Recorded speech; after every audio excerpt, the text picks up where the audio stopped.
My name is Hannah. I have been a nurse for 40 years. In that time, I have learned to read the things people don't say. Thomas never said it, but I watched it every week for 2 years. Every Saturday, he sat by the window and asked what time it was. Not because he didn't know, because he was counting down to Sunday. His name was Thomas. He had been an engineer for 40 years. Bridges, roads, structures that carry weight. A man who built things that lasted. He had his own house, his own car. He drove himself to the hardware store on Saturday mornings until he was 78. Then came the fall. Then the diagnosis. Then the room on the second floor, number 23, where someone else decided when the lights went out. He never complained about it, but he counted the days. His daughter came every Sunday. Her name was Sarah. She was 51, worked in hospital administration, had 2 teenage sons and a husband who traveled often. She was not a woman with a lot of time, but she came every Sunday, 10 o'clock, with the newspaper, sometimes with a piece of cake from the bakery 2 streets from her house, the one Thomas used to go to himself before. They would sit together, 2 hours, sometimes 3. She would read him parts of the newspaper. He would tell her which parts were wrong. They argued gently about politics. She would laugh. He lived for it. I noticed it on Saturdays first. Thomas barely ate, slept badly, asked what time it was more than usual. He would sit near the window in the afternoon, not quite watching anything, not reading, not sleeping. Just waiting in the way that people wait when the thing they are waiting for is the only thing that still organizes their day. On Sunday mornings, he was already dressed when I came in, shirt buttoned, hair combed, sitting straight in his chair. Waiting? One quiet Tuesday, I asked him how he was doing, really doing. He was silent for a moment. Then he said, "My daughter doesn't know that her visits are the reason I still try." He said it simply, no drama, like a fact he had known for a long time. I've never told her. I didn't say anything. There are moments in this work where the right response is silence. But I thought about it for days. Here was a man who had spent his whole life building things. And the most important thing he had built, this quiet, steady, every Sunday thing with his daughter, he had never told her about. Not because he didn't want to, because it somehow never came up. Because there was always next week. I have seen this more times than I can count, not just with Thomas. The father who never told his son he was proud of him, not because he wasn't, but because he assumed the son already knew. The woman who spent 30 years caring for her husband and never once heard him say it meant something. Not because it didn't, but because he thought actions were enough. We move through the people we love, assuming they can see what we feel. Most of the time, they cannot. Most of the time, they are waiting, just like Thomas, for someone to say it out loud.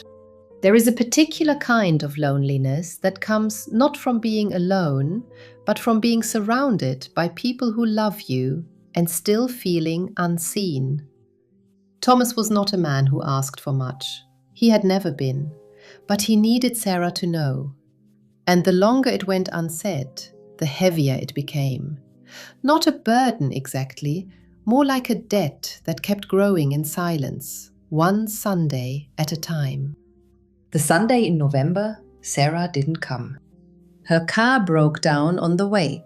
She called to explain. Thomas said, "Don't worry, it's fine." I was there when he hung up. He sat back in his chair, didn't ask what time it was, didn't turn on the television, didn't call anyone. He just sat. I stayed nearby longer than I needed to that afternoon. Not because there was anything to do, because I didn't want him to be alone with it.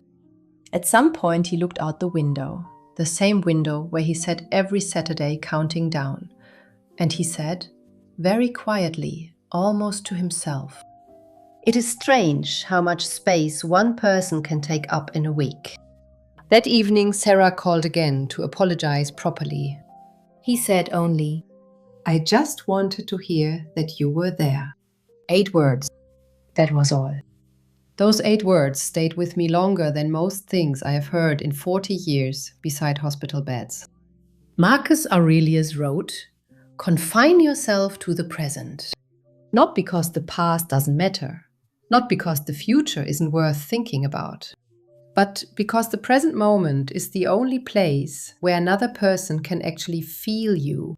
Sarah gave her father no solutions, no money, no achievements. She gave him 10 o'clock on Sunday, reliably, without a special reason and without knowing, for a long time, what it meant to him. The gift wasn't the cake, it wasn't the newspaper. It was that she came. Presence is not a grand gesture. It does not require planning or expense or the right words.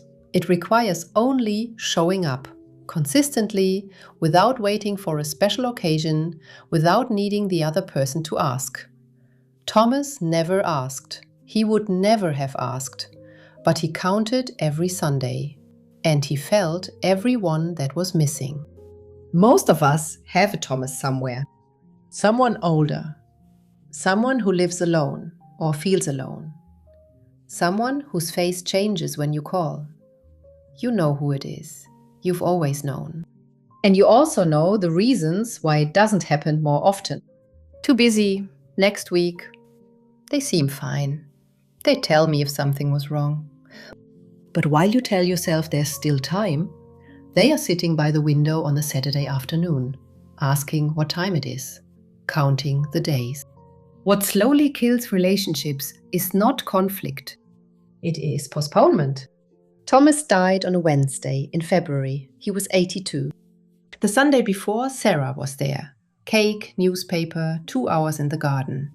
The sun was already warm, briefly, the way it sometimes is in early February. Unexpected, almost like a gift.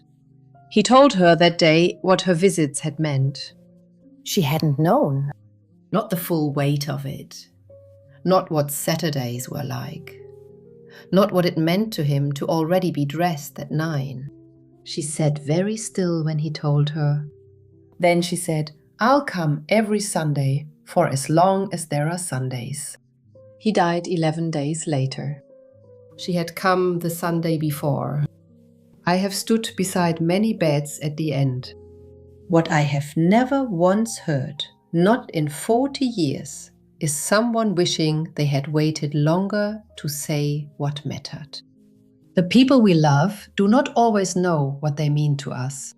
Not because we don't feel it, because we assume there will be another Sunday to say it. Thomas assumed that too, for a long time. Some people are counting the days until they see you. Don't make them count too many.